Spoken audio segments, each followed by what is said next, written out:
10 key areas: philosophical analysis, psychological analysis, a physics analysis, a musical theoretical analysis, a linguistic analysis, parapsychological,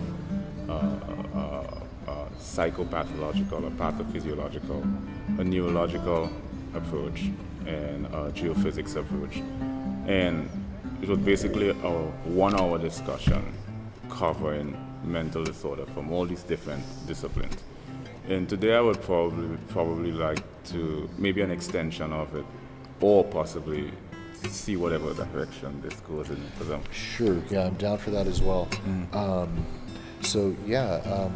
I have worked with kids in the past that had autism, and I never saw a case, like I never saw 2 kids that ever had the same kind of symptoms or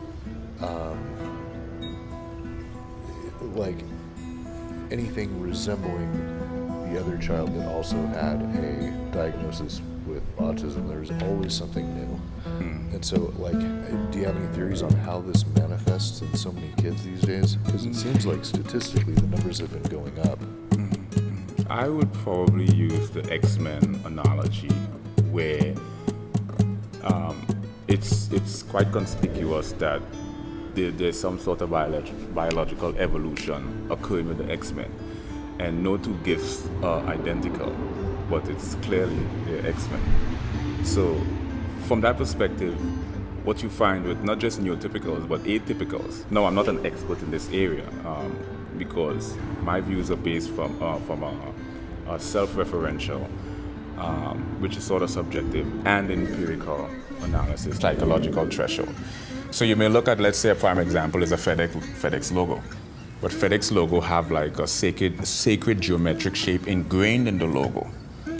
No, your conscious mind is incapable of seeing that, right? Yeah, so there's a logo that you're looking at, and you know that it says FedEx, Right. but then there's also symbolism hidden in that, Right. which communicates on a deeper level, and any kind of good logo will do that.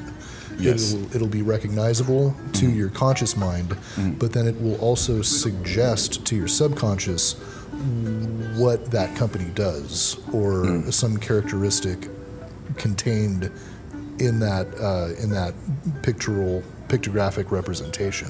Yeah, but the fascinating phenomenon with subliminal influences is you're unaware of it. On a conscious level, you're unable to depict this. This is why they call it